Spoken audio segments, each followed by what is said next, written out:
तो बचपन में मुझे ये दिव्य दृष्टि भगवान से प्राप्त हुई कि जहाँ मैं लोगों के ऑरा के कलर्स देख पाती थी। यहाँ लोगों में कैसा ऑरा और वाइब्रेशन आपको दिखाई दे रहा है, क्या फील कर रहे हैं? It's very pure. The first thing मेरे को सबसे अच्छी चीज़ यहाँ पे क्या लगी, जो सादापन है। इसलिए जो आप साधना करते हैं आपकी वाइब्रेशन भी रेज होती है, और जो आप इतने लोगों से मिलते हैं, इतने लोग आते हैं रोज़मर्रा की ज़िंदगी में, आप उनकी एनर्जी भी कैप्चर नहीं करते। तो सबसे ब्यूटीफुल बात तो मुझे यही लगी कि कितना सादा और सुंदरपन है। दूसरा, हमने आज सुबह ही राजयोग मेडिटेशन का फर्स्ट सेशन किया। तो राजयोग में उन्होंने हमारी आत्मा के 7 गुण बताए, जो कि आपके आत्मा और 7 चक्रों के ही 7 गुण हैं। एक होता है लाफिंग, अलग होता है, बट एक जो आंतरिक सुख होता है, जॉय, कि कुछ नहीं हो के भी आप अंदर से बहुत संतुष्ट हैं, वो हमने समझा। तो वो मेरी एनर्जी बहुत अलाइन हुई आज। मुझे बहुत अच्छा लगा वो सेशन लेके कि कितनी सिंप्लीफिकेशन से उन्होंने ये चीज़ एक्सप्लेन की। Everything has frequency. अब जैसे आयुर्वेद के हिसाब से जो फूड की फ्रीक्वेंसी है, बासी खाना खाने से आपके अंदर तमस पैदा होता है। मरा हुआ खाना खाने से, यानी मीट खाने से, जिसमें तमस है, आप उसी को तमस ग्रहण कर रहे, तो आपके अंदर भी तो वैसी फ्रीक्वेंसी आएगी। जो आप ग्रहण करेंगे वैसा ही फील करेंगे।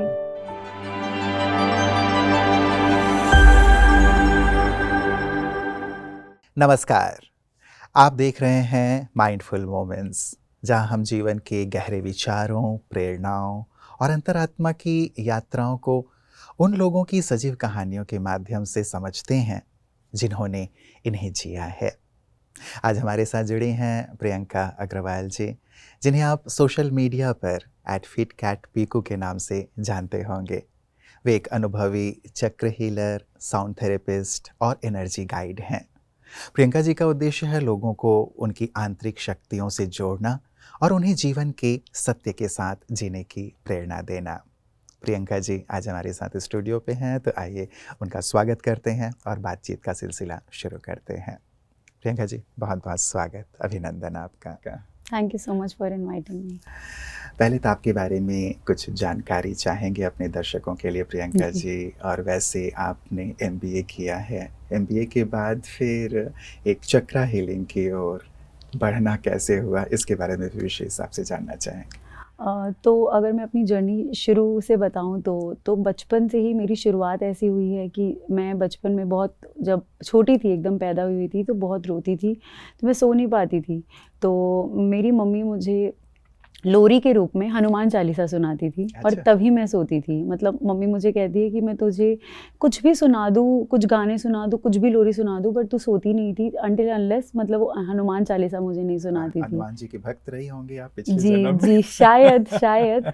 तो हनुमान जी की एनर्जी ऐसी है कि आपकी एनर्जी को इतना बैलेंस्ड आउट कर देती है, इतना बैलेंस कर देती है अंदर से कि ज़िंदगी में सब चीज़ें अच्छी होती चली जाती हैं। पर क्या हुआ कि अब जब ज़िंदगी होती है तो हमारी सोल जब आती है इस दुनिया में तो बहुत प्योर होती है, राइट। बट जब हम बड़े होते हैं तो शरीर में इम्प्योरिटीज़ हम गैदर करना चालू कर देते हैं मटीरियलिस्टिक चीज़ों से। तो बचपन में मुझे ये दिव्य दृष्टि भगवान से प्राप्त हुई कि जहाँ मैं लोगों के ऑरा के कलर्स देख पाती थी। तो मैं मम्मी से बचपन में ऐसे कहती थी, वो पीले रंग वाले अंकल आने वाले हैं, वो लाल रंग के अंकल आएंगे। तो अब मम्मी मुझे कहती थी ऐसा नहीं कहते। अब मुझे भी लगा हाँ शायद ऐसा नहीं कहते। तो अब फिर लाइफ हैपन्स। उसके बाद बड़े हुई, MBA की। Actually, I have a dual MBA degree in finance and marketing. So I was doing just fine, and I was working with Flipkart, a very well-reputed MNC. उसके बाद I was working another corporate sector OYO. So काफ़ी काम किया corporate में। Then खुद वो बहुत, मेरी जो सोल है ना, माइंड और शायद बॉडी सिंक में थी, बट सोल के साथ कनेक्शन नहीं हो पा रहा था, because I was suppressing my दिव्य दृष्टि, I was suppressing my ability to actually, जो मुझे दिख रहा है वो मैं बोल नहीं पा रही थी। तो उससे मेरे अंदर इतना सप्रेशन आया कि मेरा पूरा थ्रोट ब्लॉक हो गया था। मैं खांसती ज़्यादा थी, बात कम करती थी। मुझे इनहेलर चालू हो गया था, इतनी सारी मेडिसिन चालू हुई थी। तो एक इंसिडेंट है कि जब मैं फ्लिपकार्ट में काम करती थी, मैं अपने वेयर हाउस विजिट पे गई थी टू सी। तो वहाँ पे मुझे अटैक आया, स्ट्रोक आया, एंड मेरी पूरी बॉडी स्वेलअप हो गई थी। मेरे पेरेंट्स को फ़ोन किया गया, and I was straight admitted to ICU। तो 3 दिन तक मैं एडमिटेड थी वहाँ पे। आईसीयू में ऑन ऑक्सीजन, कंटिन्यूस ऑक्सीजन। तो तभी मुझे ये रियलाइज़ हुआ कि शायद जो मुझे दिख रहा है वो मैं बोल नहीं पा रही, मैं बहुत चीज़ें सप्रेस कर रही हूँ अपने अंदर which is not needed and it should get out. तभी वही डिसीजन टर्निंग पॉइंट था जब मैंने अपनी जॉब छोड़ी एंड मैं ऋषिकेश गई। अच्छा। तो ऋषिकेश में मैंने काफ़ी अच्छा समय व्यतीत किया, जहाँ पे मैंने अपनी साधना की, pranic healing, sound healing, chakra healing, kundalini योग और yoga 500 RYT। I am a yoga therapist as तो वेल। परिवार वालों ने इसमें सपोर्ट किया या लगा कि कहाँ छोड़ छाड़ के जा रही है सन्यासिनी बनने? नहीं, टू बी वेरी ऑनेस्ट, मेरे पापा मम्मी इतने सपोर्टिव रहे हैं इन सब चीज़ों में कि मैंने आज तक जो करना चाहा मुझे करने दिया गया। ये जो चक्र हीलिंग की बात है या साउंड थेरेपी आप करती हैं, ऑरा क्लिनजिंग करती हैं, इसके पीछे की सोच क्या है? क्योंकि बहुत कम लोग अभी तक इससे जुड़ पाए हैं, इसके बारे में जानकारी ले पाए हैं। जो भी हमारी चली आ रही हैं परंपराएं, मेडिसिन आदि वो सारी चीज़ें, उन सबको ज़्यादा मानते हैं, लेकिन इन चीज़ों से भी हमें लाभ हो सकता है मानसिक रूप से, भावनात्मक रूप से, ये शायद बहुत कम लोग जानते हैं। जी। तो क्या होता है, जो भी मैंने नॉलेज गैदर की, तो मैंने अपनी एबिलिटीज़ को और समझा। तो उसी से मुझे ये पता चला कि जो हमारी सोल बॉडी होती है और जो हमारी फिजिकल बॉडी है उसमें सिंक लाना बहुत ज़रूरी होता है, जो कि आता है आपके चक्र और नाड़ी सिस्टम के थ्रू। तो अगर आपके शरीर में नर्वस सिस्टम है, उसे हम हीलिंग में नाड़ी सिस्टम कहते हैं, जिसमें आपके शरीर में 72,000 नाड़ियाँ होती हैं, नर्व्स होते हैं। तो जहाँ पे भी वो इंटरसेक्ट होता है वहीं पे एक चक्र फॉर्म होता है। तो ऐसे हमारे शरीर में 114 चक्र होते हैं। और जैसा अभी तक हमने 7 चक्र सुने थे, 114 तो आज पता चला। जी, तो 114 चक्र होते हैं जहाँ पे भी इंटरसेक्शन होता है। तो अब आपकी जो भी आपने गॉडली फिगर देखा होगा, उनके शरीर के पीछे आपने देखा हैलो होता है, राइट? तो वो हैलो ही उनकी ऑरा होती है, इतनी ब्राइट एंड वाइब्रेंट कि हमें फिजिकल बॉडी से भी वो दिख रही है। तो हम उन्हीं के अंश है, परमात्मा के अंश है, तो हमारे अंदर भी वो ऑरा बॉडी है। तो एवरी ह्यूमन, चाहे फीमेल हो या मेल या बच्चा, उनकी 6 इंचेस की ऑरा होती है एक ह्यूमन की। तो आपके जो 6 चक्र होते हैं उस 6 इंचेस की लेयर में लाई करते हैं और 108 चक्र आपके शरीर में होते हैं। इसलिए कोई भी मंत्र आपको चांट करने बोला जाता है 108 बार कहा जाता है। और जो हम बात करें 7 मेजर चक्र की, तो हमारी 3 सबसे बड़ी नाड़ियाँ होती हैं, जो कि ईड़ा वो आपकी राइट टो से शुरू होती है और पिंगला आपके लेफ्ट टो से, और जो आपका सुषुम्ना नाड़ी है वो आपके बेस ऑफ द स्पाइन से शुरू होता है और ये स्पाइरल फॉर्म में होती है और ये 7 जगह इंटरसेक्ट करती हैं। तो सबसे बड़ी 3 नाड़ियाँ तो 7 चक्र फॉर्म करती हैं। बिल्कुल। तो ये सारी चीज़ें जो हैं, जो आपने भी जानकारी दी प्रियंका जी, क्या हमें संपूर्ण स्वस्थ होने में, मान लीजिए मुझे कोई अभी बीमारी नहीं है, तो क्या ये संपूर्ण स्वस्थ रहने में कुछ इस प्रकार की जो आप थेरेपीज करती हैं वो मदद कर सकती है? या कोई बीमार भी हो गया है बहुत ज़्यादा, तो उसे कुछ मदद कर सकती हैं? कोई ऐसी घटना आपके अनुभव में हो तो? मेरी खुद ही की घटना है। जैसा कि मैंने बताया, मैं आईसीयू में थी, एक थैला लेके घूमती थी, मैं मेडिसिन का इनहेलर लेती थी। I had all the problems from top to bottom, जितनी बीमारियां हो सकती है, मतलब शरीर की, गैस इश्यूज, पैरों में दर्द, खाना नहीं पच रहा है, PCOD, PCOS, और मतलब कुछ छूटा नहीं, कुछ छूटा, लंग्स की इश्यूज में खांसती ज़्यादा थी, बोलती कम थी। And just with Sadhana, just with meditation and inner self alignment, आज मैं एक टैबलेट भी नहीं लेती हूँ, जस्ट विद प्योर साधना। तो ये चक्र आपकी जो इमोशनल चीज़ें हैं ना, आपकी जो एबिलिटीज़ है, जो आपका इमोशनल ट्रॉमा होता है, आप अपने इमोशंस को जितना सप्रेस करते हो उतना एग्रीवेट होता है आपके फिजिकल बॉडी पे। तो ये वर्क ऐसे करता है, आपका शरीर 5 तत्वों से बना हुआ है। तो सबसे पहले वो डिसबैलेंस होता है, आपके 5 तत्व आपके चक्र में स्थापित है। अगर वो डिसबैलेंस होता है तो आपको इमोशनल ट्रिगर आता है। दैट इज़ वाई कुछ दिन आपको बहुत अच्छा लगता है, कुछ दिन अच्छा नहीं लगता है। मूड ऑफ कहते हैं, मूड स्विंग कहते हैं। हाँ, तो और जब वो मूड को हम लेवरेज नहीं देते, सप्रेशन नहीं देते, एक्नॉलेजमेंट नहीं देते। एक्नॉलेजमेंट कैसे कि आपका मूड अच्छा नहीं, आप अंदर से अच्छा फील नहीं कर रहे, लेकिन आपके आजू बाजू वाले आपको अच्छा फील करने पे मजबूर कर रहे हैं। वो चाहते हैं आप खुश रहें, और या आप अपने आप को पुश करते कि मैं खुश रहूं क्योंकि सब चाहते हैं। तो आपने अपनी फीलिंग को एक्नॉलेज नहीं किया और उसको सप्रेस किया, वही मैनिफेस्ट हो जाता है आपकी फिजिकल बॉडी पे in the form of disease and problems. तो आपको खुद को एक्नॉलेज, अपने इनर सेल्फ की आवाज़ सुनना बहुत ज़रूरी है। आप कैसा फील कर रहे हैं, आपका इनर सेल्फ आपको क्या बोल रहा है, बस उस उसको पे काम सुनना करें। ज़रूरी है। जी। तो यही चीज़ तो है प्रियंका जी, आज इतने लोग बिज़ी हैं, भागम भाग में लगे हुए हैं, फुर्सत कहाँ है अपने साथ बैठने की, अपने आप को सुनने की। क्या कहेंगे इसमें कि कब वक्त निकालें, क्यों ये ज़रूरी है? और क्या ये भी आध्यात्म का एक अंग है कि हम खुद के साथ बैठें, खुद से बातें करें, खुद को सुनें और उसके बाद खुद को ट्रीट कर पाएँ या उसके अनुसार चला पाएँ? तो आप सबसे पहले जल्दी उठना शुरू कर सकते कितने हैं। बजे? कितने बजे? अगर आप 7 बजे उठ रहे हैं तो आप 6:30 उठ जाइए। फिर 6 8 कर बजे दूँ, उठ फिर रहे, 5:30 कर दूँ, कुछ इस प्रकार से इस मैं प्रकार पिच करूँ। आपको 15-15, 20-20 मिनट का गैप लेके आप थोड़ा बिल्कुल। पुश कर सकते हैं। कोई क्योंकि नहीं कह बहुत रहा सारे आपको। लोग अभी ये भी कहते हैं और ख़ास करके ब्रह्मा हुँ, कुमारीज़ हुँ। में भी एक बहुत सुंदर सी एक बात कही जाती है कि ये सुबह का जो समय होता है, ये अपने मन के लिए, आत्मा के लिए, शरीर के लिए बहुत शुद्ध होता है, सात्विक होता है, उस समय ज़रूर उठें। तो वही जो सुबह का समय होता है उस टाइम दिन और रात की अलाइनमेंट एक समान होती है। तो आप समझिए एस्ट्रोनॉमिकली, एनर्जी वाइज पूरी यूनिवर्स अलाइन होती है आपके यिन यांग को बैलेंस करने के लिए, जो कि ईड़ा पिंगला नाड़ी है, जो कि रात और दिन है, यिन यांग। जिस आप ब्रह्मा कुमारीज में आई हैं प्रियंका जी, और संभवतः पहली बार आई हैं, और बचपन से ही आप सबके ओरा देख लेती हैं, वाइब्रेशन भी आपको फील हो जाते हैं। यहाँ लोगों में कैसा ओरा और वाइब्रेशन आपको दिखाई दे रहा है, क्या फील कर रही हैं? It's very pure. The first thing, मेरे को सबसे अच्छी चीज़ यहाँ पे क्या लगी, जो सादापन है। क्योंकि जब मैं भी हीलिंग्स करती हूँ, मैं सिर्फ सफ़ेद पहनती हूँ, सिर्फ सफ़ेद, क्योंकि सफ़ेद ऐसा रंग है जो ना कुछ देता है ना कुछ लेता है, एज इट इज़ रहता है, आपकी एनर्जी को प्रिजर्व करता है।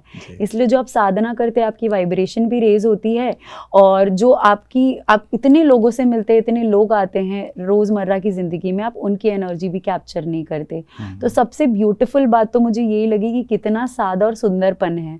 दूसरा, हमने आज सुबह ही राजयोग मेडिटेशन का फर्स्ट सेशन किया, जो कि आज था। तो राजयोग में उन्होंने हमारी आत्मा के 7 गुण बताए, जो कि आपके आत्मा और 7 चक्रों के ही 7 गुण हैं, जो अगर हम सेंटर कर लें, जो समझ लें कि सुख, आत्मिक सुख कैसे हम प्राप्त कर सकते हैं। एक होता है लाफिंग, अलग होता है, बट एक जो आंतरिक सुख होता है, जॉय, कि कुछ नहीं हो के भी आप अंदर से बहुत संतुष्ट हैं, वो हमने समझा। तो वो मेरी एनर्जी बहुत अलाइन हुई आज। मुझे बहुत अच्छा लगा वो सेशन लेके कि कितनी सिंप्लीफिकेशन से उन्होंने ये चीज़ एक्सप्लेन की कि बस हम ये जो 7 चीज़ों को लेके अपने शरीर को, अपनी सोल को अपने शरीर से अलाइन कर ले, तो बस कुछ बचेगा ही नहीं उसके बाद। लगता है कि ये चीज़ें सचमुच हमारी आत्मा और शरीर दोनों से जुड़ी हुई, जिस अलाइनमेंट की बात आप शुरू से कर रहे हैं, तो चूँकि हम भूल गए हैं स्वयं को, इसीलिए शरीर में भी रोग और वो इम्बैलेंस वाली स्थिति आ गई है। तो ये वाली जो अनुभूति है अध्यात्म की, क्या उसे आप अपना जो फील्ड है वहाँ भी अप्लाई करेंगी और साथ ही औरों के साथ भी साझा करेंगी? किस रूप में करेंगी? क्योंकि ये जानना बहुत ज़रूरी है। ऐसा लगता है कि आत्मा में भी सुंदर 7 गुण है, और हमारे शरीर के साथ जो 5 तत्व है, उनके साथ इसका एक संयोग होना बहुत ज़रूरी है। बिल्कुल, बिल्कुल। ये जो ग्राउंड लेवल की, रूट लेवल की चीज़ें हैं, ये सबको पता होनी चाहिए, और ये बहुत सिंपल चीज़ है। शायद पता सभी को है, बट रियलाइजेशन नहीं है। जो ये साधना है, मेडिटेशन है, ये आपको रियलाइज़ कराता है। होता तो सबके अंदर है ये एबिलिटीज़। आई थिंक मुझे लगता है कि मैं स्पेशल हूँ, शायद मुझे मिली है क्योंकि मैंने रियलाइज़ मैं कर पाई। बट ये एबिलिटी हर एक इंसान के अंदर है। अगर आपको आज कट जाएगा तो आप हील कर लोगे बिना दवाई लगाए भी, बट वो दवाई आपके प्रोसेस को थोड़ा फास्ट कर देती है। तो यही हमें समझना है कि ये जो 7 गुण हैं, ये चीज़ें हमारे लिए एक आंतरिक मेडिसिन जैसा काम करती है, कि जब इसकी पावर को हम समझ ले तो हम अंदर से हील हो जाएंगे, हमें बाहरी चीज़ों की ज़रूरत ही नहीं पड़ेगी। राइट, मतलब हमारे अंदर ही इतनी शक्ति है। कई बार साइकोलॉजिस्ट भी ये कहते हैं ना कि हम अपने अंदर की एनर्जी को बहुत कम यूज़ करते हैं, 5 से 7% ही कई लोग कहते हैं, बाकी सारी सुषुप्त हैं। तो ऐसा लगता है कि शायद हम उस आत्मा तक पहुँचते ही नहीं, अपनी अनुभूति तक पहुँचते ही नहीं कि हम हैं कौन। यदि वहाँ तक पहुँचें तो न जाने हम क्या क्या कर पाएंगे। तो ये खास करके आज जो हमारा युवा वर्ग है, या सभी मैं कहूँगा, उनके बीच जो स्पिरिचुअलिटी है या फिर ये जो एनर्जी हीलिंग है, उसे हम कैसे सहज और लोकप्रिय कर सकते हैं? जैसे और चीज़ें लोकप्रिय हैं, ये जो बहुत ज़रूरी चीज़ है, उसे कैसे लोकप्रिय हम बनाएं? देखिए मेडिटेशन तो लोग आजकल कर ही रहे हैं। आई थिंक कोविड के बाद लोगों ने ज़्यादा रियलाइज़ किया है कि इनर कॉन्शियसनेस कितना वैल्यूबल है और अपनों के साथ समय व्यतीत करना या अपने आप को साधना कितना इम्पोर्टेंट है। कोविड आई थिंक पूरे यूनिवर्स के लिए एक रियलिटी, हमारी पूरी पृथ्वी के लिए एक रियलिटी चेक था शायद। एनर्जी वाइज यूनिवर्स की तरफ से एक मैसेज था कि इट इज़ हाई टाइम कि आप खुद को समझें अब और खुद को साधें। तो ऐसा नहीं है कि हमारे जो युवा पीढ़ी है वो ये चीज़ समझ नहीं रहा है, हमारी युवा पीढ़ी इस चीज़ को समझ रहा है और साथ भी रहा है आफ्टर कोविड। लेकिन अब इसको पॉपुलैरिटी की जब बात आती है ना, तो हमें उनके पर्सपेक्टिव से भी सोचना है, क्योंकि हर एक एनर्जी, तभी हमारे कल्चर में भी इतने सारे देवी देवता, इतने सारे भगवान हैं, बिकॉज एक इंसान एक गॉड से कनेक्ट नहीं कर पाता, तभी है तो एक ही, अल्टीमेटली एनर्जी तो एक ही है, बट उसको डिवाइड किया गया ताकि हर एक एनर्जी हर एक से कनेक्ट कर सके। कुछ ऐसे आपके पास एग्जाम्पल, कोई एक ऐसा एग्जाम्पल जो ये करने के बाद, मेडिटेशन के बाद, या इस प्रकार की जो हमारी एनर्जी हीलिंग है या साउंड थेरेपी जो आप देती हैं, उसके जीवन में एक ड्रास्टिक चेंज आ गया हो, वो बिल्कुल नेगेटिव से पॉजिटिव हो गया हो, कोई ऐसा आप अनुभव साझा करना चाहें तो? जी, सो ऐसे एग्जाम्पल्स तो बहुत सारे हैं। मेरी ही एक क्लाइंट रही हैं मेरी, सो वो बहुत ज़्यादा नेगेटिव हो रही थी अपने लाइफ में। She has been through a lot also. आप नेगेटिव ऐसे ही नहीं हो जाते। सो मेरी एक क्लाइंट है, वो बहुत ज़्यादा नेगेटिव हो रही थी इन सब चीज़ों को लेके, because of course life happens, तो बहुत सारी चीज़ें ऐसी हो जाती हैं जो हम थोड़ी ना चाहेंगे हमारे साथ बुरा हो जाए, बट कार्मिक इम्प्रिंट्स, कार्मिक अकाउंट्स होते हैं जो हमें कैरी करने पड़ते हैं। तो काफ़ी कुछ हुआ था उनके साथ, काफ़ी उन्होंने सफ़र करा। सो वो अलाइंड ही नहीं थी कि वो उनके अंदर एनर्जी नहीं आ रही थी कि वो मेडिटेशन करें। दो हमें पता होता है कि ये दवाई लेने से मैं ठीक हो जाऊंगी, बट वो काम करने का अगर मन ही ना करे तो इंसान क्या करे। तो उनके साथ वो हो रही थी। सो इन माय केस की हमने हीलिंग की, उनकी चक्रा हीलिंग की, हमने मल्टीपल सेशंस किए। तब आप बिलीव नहीं करोगे, देयर वाज दिस टाइम कि उन्होंने अपने घर पे भी बहुत अब्यूज़ झेला था, कंसीविंग में भी इश्यूज़ आ रहे थे। तो हमने 2-3 महीने तक उनकी हीलिंग की, और 2-3 महीने बाद, इसी साल का केस है, 26 महाशिवरात्रि को उन्होंने मुझे मैसेज किया that I am conceiving and everything is fine, and घर पे भी चीज़ें अलाइन हो रही है, my husband is being supportive. So क्या होता है ना कि कभी कभी हम अपने फियर को ही मैनिफेस्ट कर लेते हैं। हम इतना डरते कि ये काम ना हो, ये काम ना हो, और वही सोचते रहते हैं और वही हो जाता है। सो बस ये एनर्जी को थोड़ा सा जैसा सोचोगे वैसा होगा। तो हम कई बार उस नेगेटिव थॉट में इतनी ज़्यादा घुस जाते हैं कि वो चीज़ फिर मैनिफेस्ट हो जाती है। थोड़ा सा एनर्जी शिफ्ट करेंगे हम। लेकिन कई बार प्रियंका जी ऐसा नहीं होता कि व्यक्ति चाहता तो है कि मैं इनमें ना उलझूं, लेकिन वो एक जो सोच का चक्र है, नेगेटिव साइकिल है, उससे कई बार युवा वर्ग हो या कोई भी जो इससे जूझ रहा है, बाहर नहीं आ पाता है। क्या इंस्टेंट कुछ किया जा सकता है ऐसे में कि मैं बहुत ज़्यादा अपने थॉट से ही परेशान हो जा रहा हूँ और आत्महत्या करने के भी संकल्प आ रहे हैं, बहुत नेगेटिव विचार आ रहे हैं, क्या कुछ खास उस समय पे किया जा सकता है? जी, तो देखिए, एक्सप्रेशन की जब बात होती है कि आप एक्सप्रेस नहीं कर पा रहे हो, अंदर ही अंदर अपने ही आप से जूझ रहे हो, तो एक्सप्रेशन के ना 4 लेवल होते हैं। तो पहला लेवल क्या होता है कि जो आपकी अनमैनिफेस्टेड डिजायर है, आपकी सफरिंग है, जो आपने लाइफ लीड की, आपका कामिक अकाउंट है, वो आपके लोअर लेवल में, पराशक्ति में, लोअर चक्रास में स्टोर होता है। And based on your suffering आप कुछ डिसीजन मेक करते हो, आप परसीव करते हो, आप कुछ देखते हो, दुनिया को समझते हो, राइट। और बेस्ड ऑन योर परसीवेंस लेवल, आप जो देख पा रहे हो, आप कुछ फील करते हो, दैट इज मध्यमा स्टेज। पश्यंती के बाद मध्यमा। तो परा, पश्यंती, मध्यमा, आप कुछ फील कर रहे हो, और उस फीलिंग के बेसिस पे हम क्या फील करें, अच्छा बुरा, हम बोल देते हैं, दैट इज वैखरी। 4 स्टेज हो गए। बट जो ह्यूमन माइंड है वो पश्यंती और मध्यमा के बीच में ट्रैप्ड रहता है। सोचते हैं, फील करते हैं, फिर उस पर ओवरथिंक करते हैं, फिर फील करते हैं। सो इस पे मेरी एक सेल्फ डेवलप्ड थेरेपी है जिसको मैं VNT कहती हूँ, वॉइस नोट थेरेपी। सो आपको कुछ नहीं करना है, हर जेनजी, हर अडल्ट, हर चाइल्डहुड, बच्चों के पास फ़ोन है आजकल तो।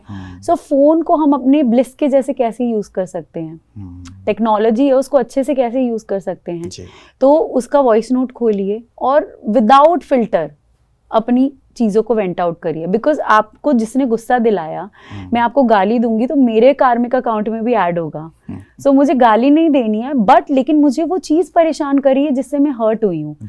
तो इसीलिए हम बोलते हैं ना, द मोमेंट यू शेयर, आप बात करते हो तो चीज़ें अच्छी हो जाती है, बट हम बात नहीं कर पाते क्योंकि कंप्लीट ट्रस्ट नहीं आता कि वो मुझे जज कर लेगा। ये सबको फियर है आजकल के युवाओं को कि मुझे जज कर लेगा, जजमेंट, फोमो, ये सब तो चल ही रहा है। तो उसमें आप क्या करते हो, आपकी एनर्जी बॉडी को ये चाहिए कि आप बोल रहे हो वैखरी से, तो वो इंस्टेंट क्लोजर मिल जाता है कि जो निकालना था शरीर से वो निकल गया। और जो फिजिकल बॉडी उसको ये सिग्नल मिलता है, हम वॉइस नोट तभी रिकॉर्ड करते हैं जिसको भेजना हो, तो वो सिग्नल मिलता है कि हाँ मैंने भेज भी दिया होगा, आप डिलीट कर दीजिए उसको, it's out in the open, because यहाँ हमारा स्पेस एलिमेंट है। तो जब हम चीज़ें निकालते हैं बाहर तो उसकी एनर्जी डाउन हो जाती है। इसलिए हमारी मम्मियाँ या घर पे बोला जाता है आपका काम जब तक नहीं हो रहा बताना मत किसी को, अंदर रखो, छुपा के रखो, क्योंकि द मोमेंट यू से आउट थिंग्स लाउड, आप उसकी एनर्जी डाउन हो जाती है, it is out in the universe, वो मिक्स हो जाती है, यूनिवर्स उसको न्यूट्रलाइज कर देता है, और जो आप अंदर रखते हो उसी की एनर्जी आपके अंदर वाइब्रेट होती है ना। बिल्कुल, तो बुरी चीजों को निकाल देना अच्छा है, और अच्छी चीजें जो आपने सोच के रखी है उसे आपने भीतर रहने दीजिए जब तक कि वो साकार ना हो जाए। बहुत सुंदर सी बात आपने बताई है, इसको यूज़ किया जा सकता है, क्योंकि कई बार हम बहुत ज़्यादा अपने आप को सप्रेस करते हैं तो चीज़ें और भी ज़्यादा गड़बड़ हो जाती हैं। आप अपनी सेशंस में प्रियंका जी इन चीज़ों को कैसे लेती हैं कि हम शुद्ध आहार की भी बात करते हैं, उसका बड़ा इम्पोर्टेंस है, आप बहुत सकारात्मक विचारों में रहें, अच्छे विचारों में रहें, इसका भी बड़ा महत्व है, साथ ही आप एक साउंड फ्रिक्वेंसी की बात करती हैं। इन सब चीज़ों को कैसे एक साथ आप समाहित करती हैं, और इन सब चीज़ों का कितना इम्पोर्टेंस है हमारी लाइफ में? तो देखिए सबसे पहले हम फ्रीक्वेंसी से शुरू करते हैं कि देखिए आजकल गाना, नाचना, डिस्को कल्चर बहुत पॉपुलर हो रहा है, तो देयर आर सम सॉन्ग्स जिस पे आपको नाचने का मन करता है, देयर आर सम सॉन्ग्स जिसको सुनने का सूदिंग करने का मन करता है, बिकॉज अलग अलग फ्रीक्वेंसी, अलग अलग नोट्स, जो सारे गा मा पा धा नी सा, वो भी अलग अलग, हाँ वो भी आपके 7 नोट्स हैं, आपके 7 चक्र के। अच्छा, वाह, 7 नोट्स हैं 7 चक्र के, और जो सा वो आपके ब्लिस का चक्र है, लास्ट वाला। सो आपके जो 7 नोट्स हैं, 7 ABCDEFGH, जो आपके साथ ऐसे इंग्लिश नोट्स भी हैं, क्लासिकल नोट्स भी हैं, वो आपके चक्र से वाइब्रेट करते हैं। तो हर चीज़ फ्रीक्वेंसी है इस दुनिया में। आप कोई भी मंत्र चैंट करते हैं तो उस किसको लय में चैंट करना चाहिए, तो वो फ्रीक्वेंसी है। तो आप जैसे चैंट करेंगे वैसी वाइब्रेशन आप में उत्पन्न होगी। अब जब बात आती है सेशंस में इनको इंक्लूड करने की, to release and to heal from within, तो जब फूड में इसको इंक्लूड करते हैं, एवरीथिंग हैज़ फ्रीक्वेंसी। अब जैसे आयुर्वेद के हिसाब से जो फूड की फ्रीक्वेंसी है, बासी खाना खाने से आपके अंदर तमस पैदा होता है, मरा हुआ खाना खाने से यानी मीट खाने से जिसमें तमस है, आप उसी को तमस ग्रहण कर रहे, तो आपके अंदर भी तो वैसी फ्रीक्वेंसी आएगी, जो आप ग्रहण करेंगे वैसा ही फील करेंगे। इसीलिए हम कहते हैं you are what you eat. तो फूड तो सबसे बड़ा रोल प्ले करता है, बिकॉज आपका जो ये लास्ट यहाँ पे एलिमेंट होता है, और थ्रोट एलिमेंट ही है, जिससे जो आपकी सबसे बड़ी ओपनिंग है पूरे शरीर की, 9 ओपनिंग्स होती है, सबसे बड़ी ओपनिंग है। तो इससे आप जो भी ग्रहण कर रहे हैं, it is going inside your body and energy body और फिजिकल बॉडी टू कंज्यूम। तो हमारा आहार शुद्ध ही होना चाहिए, शुद्ध होना चाहिए, शाकाहारी होना चाहिए, क्योंकि हमारी एनर्जी हमेशा नीचे से ऊपर ट्रैवल करती है, और जो रूट चक्र है उसका बेस ही है ब्रह्मचर्य, यानी आपके जीवन में सात्विकता, यानी वेजिटेरियनिज्म। बिकॉज वहाँ पे जो शक्ति विराजती हैं वो क्रिएटिविटी की हैं, जो प्रकृति की शक्ति है वो कैसे डिस्ट्रक्शन में बिलीव करेंगी। अगर आप डिस्ट्रक्शन को ग्रहण करेंगे, किसी चीज़ को डिस्ट्रॉय करके, तो आप भी डिस्ट्रक्शन का ही शिकार बनेंगे। बिल्कुल बिल्कुल, इस विषय पे ज़रूर गहराई से सबको सोचना चाहिए, और मुझे लगता है कि इन पे चूँकि हम कार्य नहीं कर रहे हैं या सोच नहीं रहे हैं, इसीलिए इतनी सारी समस्याएं हमारे आसपास हैं, जीवन में हैं। बहुत सारे अनुभव हैं प्रियंका जी आपके पास, लंबा कार्य है, फील्ड लंबा है। मैं सार में, अंत में आपसे जानना चाहूँगा कि हमारे दर्शकों के लिए कोई 3 ऐसी बातें सुझाव के रूप में कहूँ जिसे वो अपने जीवन में लाएँ, अपने जीवन को सुख, आनंद और सफलता से भर सकें। देखिए, सबसे पहले तो मैं यही बोलूँगी सबको कि emotion is the key to healing, expression is the key to healing. तो जब तक आप एक्सप्रेस नहीं करोगे तब तक आप हील नहीं होगे। तो एक्सप्रेशन तो सबसे पहला मूल स्वरूप है, चाहे बच्चा हो चाहे बड़ा हो। बड़ों को बच्चों को नहीं बोलना चाहिए कि ऐसे नहीं बोलते, सप्रेस नहीं करनी चाहिए उनकी चीज़ें, पूछना चाहिए कि आप ऐसा क्यों बोल रहे हो, कोई भी कुछ बोल रहा है उसके पीछे कुछ कारण होगा। अगर आप अपने आप को एक्सप्रेस करोगे तो उतना ही आप अंदर से फ्री फील करोगे। अंदर से जब आप ट्रैप्ड होते हो, आपकी सोल ट्रैप्ड फील करेगी तो आपकी बॉडी भी ट्रैप्ड होगी। आप देखोगे आपका पोस्चर भी चेंज हो जाएगा। जो अंदर से बहुत घुटा हुआ होता है उसका पोस्चर बहुत ड्रूपिंग हो जाता है। जो फ्री होता है वो खुल के बैठता है, खुल के बोलता है। जी जी, जैसे आप बैठे हैं जी। बस ये बस मेडिटेशन और साधना की देन है, और तो मैं क्या ही बोल सकती हूँ।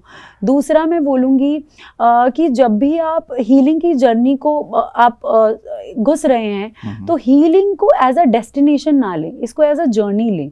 बिकॉज जो भी कार्मिक काम आपने इतने सारे जन्मों से गैदर किया है, या फिर अभी भी अगर मैं 30 साल की हूँ तो 30 साल से गैदर किए, तो मैं एक्सपेक्ट नहीं कर सकती कि मैं एक दिन में ठीक हो जाऊँ, या मैं 3 दिन में ठीक हो जाऊँ, या 30 दिन में भी ठीक हो जाऊँ। It is a journey. Because हम कोई भी थॉट हम अपनी ज़िंदगी में अपने माइंड में होल्ड करते हैं मोर देन 72 आवर्स, वो आपकी एनर्जी बॉडी में हमेशा के लिए रहता है, 2 लाइफ टाइम्स। तो कितना डेटा हम स्टोर करें, एक ह्यूमन माइंड को आता है 60,000 to 1 लाख थॉट्स एक दिन में। तो आप सोचिए कितना डेटा हमारी बॉडी स्टोर कर रही है। सो सप्रेशन जब निकलेगा तो वो सारे थॉट्स रिलीज होंगे, वो पहाड़ धीरे धीरे नीचे आएगा। और उसके बाद वो जर्नी में हम प्रोसीड करेंगे वन बाय वन। उसके बाद एक्सेप्टेंस। जो रियलिस्टिक गोल्स हमने सेट किए हैं, थर्ड होगा कि आप एक्सेप्ट करें अपनी जर्नी को, अपने प्रारब्ध को, अपनी सिचुएशंस को। ऑफ कोर्स मैं ये नहीं बोल रही कि बहुत लोग बहुत पीड़ित अवस्था में भी रहते हैं, तो आई एम नॉट सेइंग कि आप वो एक्सेप्ट करें, बट आप अपने सेल्फ को एक्सेप्ट करें। यानी जो आपके इमोशंस ऊपर पे आ रहे हैं उसे एक्नॉलेज करें। Acknowledgement is very important. तो जो भी आप सिचुएशन में अगर आप फील करें कि मुझे ये अच्छा नहीं लग रहा, तो आप वो एक्सेप्ट करें। हम डिनाइल में चले जाते हैं, नहीं सबके लिए अच्छा है या सब अच्छा फील कर रहे हैं तो हमें अच्छा फील करना चाहिए। सो खुद को एक्सेप्ट करना बहुत ज़रूरी है। तो ये जब तीनों चीज़ें बैलेंस में होती हैं, then the true realisation happens. बहुत सुंदर प्रियंका जी, बहुत सुंदर जानकारी आपने दी है, और मुझे पूरी उम्मीद है हमारे दर्शक इन पे कार्य करेंगे और इससे लाभान्वित भी ज़रूर होंगे, और साथ ही इस ओर आएंगे भी, क्योंकि आध्यात्म है या हीलिंग है, ये आज समय की मांग बन गई है। मुझे ऐसा लगता है आप यहाँ आए, हमारे दर्शकों के साथ इतने प्यारे प्यारे अनुभव, सुंदर बातें साझा की, उसके लिए दिल से आपका बहुत बहुत शुक्रिया। बहुत बहुत धन्यवाद। मित्रों, प्रियंका जी के अनुभवों ने हमें आत्मचिंतन, ऊर्जा और जीवन के गहरे अर्थों को समझने का सहज मार्ग प्रदर्शित किया। आपकी बातें मन को छू गईं, और यही है माइंडफुल मोमेंट्स की सच्ची खूबसूरती, जहां हर बातचीत एक नई दिशा दिखाती है। तो हमारे साथ आप जुड़े रहें एक नए मेहमान के साथ। जल्द ही आप सबसे मुलाकात होगी। तब तक अपना ख्याल रखिएगा। नमस्कार।